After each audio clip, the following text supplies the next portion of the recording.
I arrive at Cumberland University, Lebanon, with a heart full of hope and a suitcase of expectations.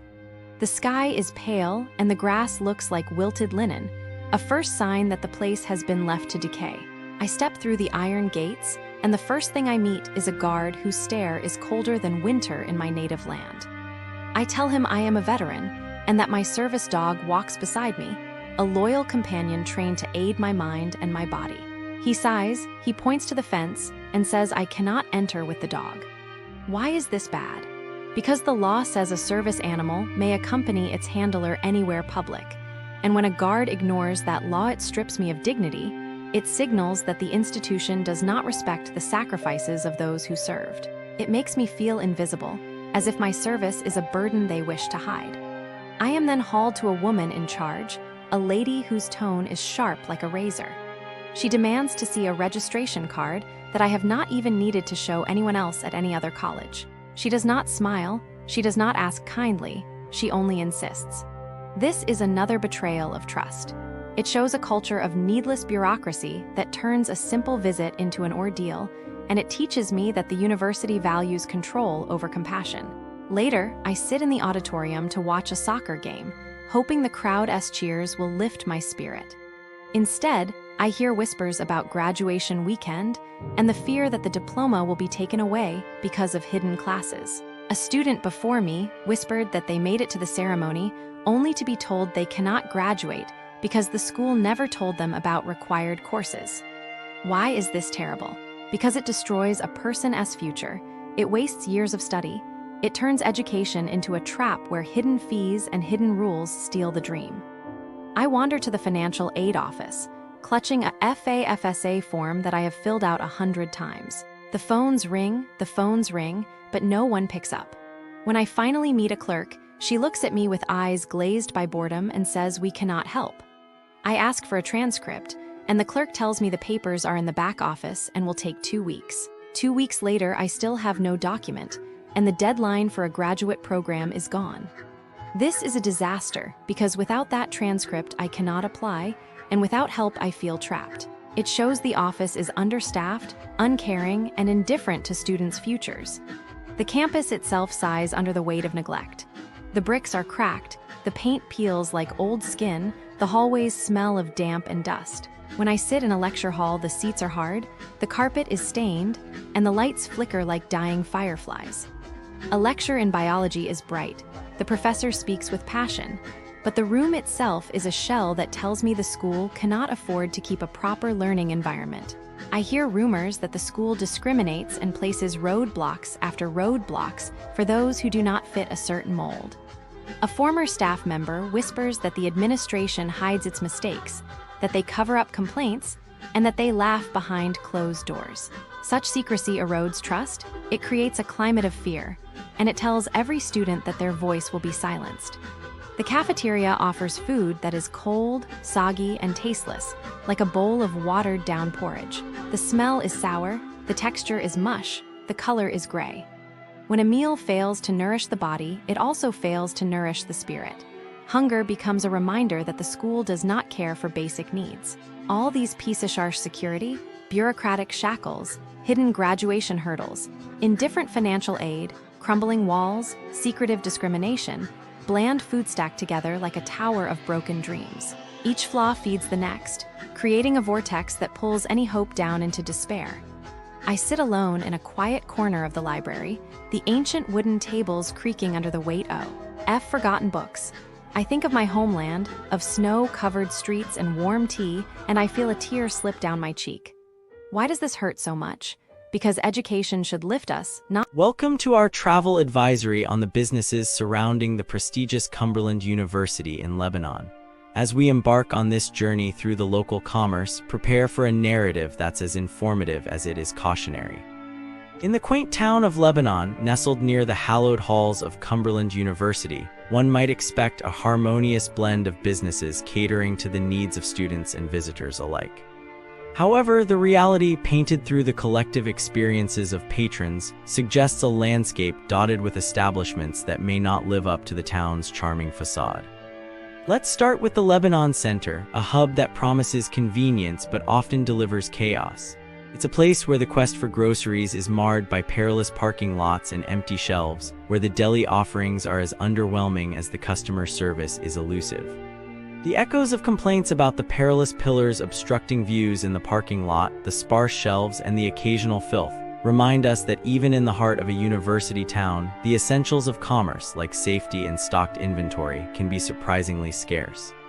Venturing a little further, we stumble upon Serenity Day Spa, a place that sounds like an oasis of relaxation but has left some visitors feeling more disheveled than pampered. Here, the promise of tranquility is often overshadowed by the discomfort of unprofessional encounters, questionable hygiene, and a rather aggressive approach to soliciting tips.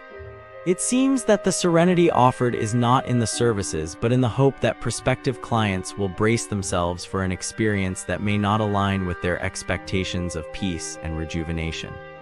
As we continue our exploration, the Mo Kara event venue greets us with the allure of celebration and fine dining. Yet, within its walls, the tales of gastronomic woe are numerous. Diners speak of culinary disappointments, from cold, oversalted dishes to an atmosphere that sometimes feels colder than the food served. The venue's inability to deliver on the promise of a warm, satisfying meal is matched only by the icy reception and the glacial pace at which service is rendered. In the realm of coffee and comfort, the Split Bean Roasting Co. should be a beacon for those seeking a cozy nook and a steaming cup of joe. Instead, it's a place where the seating is as hard as the staff's demeanor, where the coffee's quality is questioned, and where the struggle to maintain basic operational hours seems all too real. The coffee may be brewing, but so is the discontent among those who seek the simple pleasure of a well-made beverage. Finally, we have Town Square Social, a place that boasts a lively atmosphere but often falls short in fulfilling the social contract between server and patron. Here, the portions are as small as the service can be spotty, and the prices as large as the manager's reluctance to rectify a poor dining experience. It's a spot where the social aspect seems to be an afterthought, leaving guests feeling more alienated than embraced by the community. In this corner of Lebanon, the businesses near Cumberland University seem to share a common thread of unfulfilled potential. As a travel analyst, I must advise that if you're visiting the area, approach with caution and manage your expectations. These establishments, with their inconsistencies and shortcomings, offer a lesson in patience and a testament to the importance of due diligence when choosing where to spend your time and hard-earned money. For the discerning traveler, Lebanon's local businesses present a conundrum wrapped in the warm embrace of Southern charm.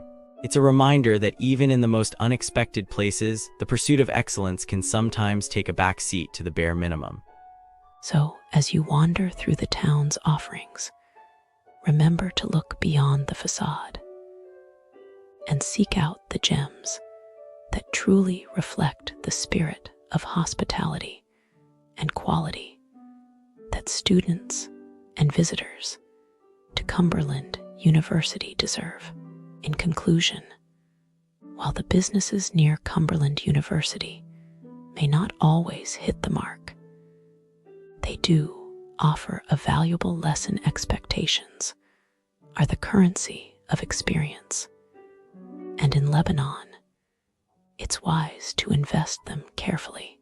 Here's hoping that the future brings a renaissance of service and quality to these establishments, so that they may one day. I am looking into crimes near Cumberland University, Lebanon, and oh boy, it's not looking good, you know. So, I've found some stuff that might affect tourists like you who are planning a 2-week stay. Businesses near Cumberland University, Lebanon are like super tricky when it comes to their prices. Like, you'll find this one tourist shop and they quote you one price, but when you get to the counter, it's all of a sudden twice as much. They say, oh sorry, there's this extra tax, or you need to pay extra for the bag.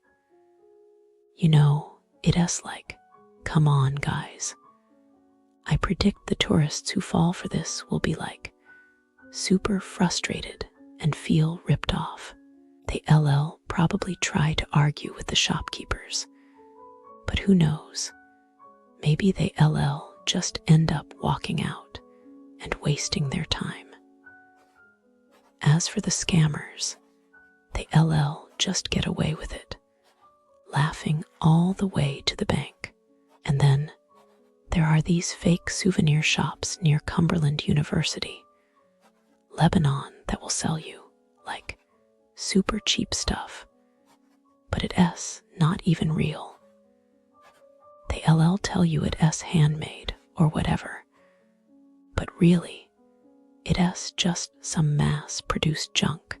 I predict the tourists who buy from these shops will be like, so disappointed when they get back home and realize they got ripped off. They LL probably try to contact the shop, but of course, the numbers won't work, and the emails will bounce back. It's like, how could you write? And don't even get me started on the exchange rate scams. Like, you LL change your money at one of these shady places near Cumberland University, Lebanon, and they LL give you like a crappy rate. You know, they LL take advantage of the fact that you a tourist and don't know the rates. I predict the victims will be like so angry when they realize what happened. They LL probably try to report it, but who knows, maybe nothing will come of it. It's just like so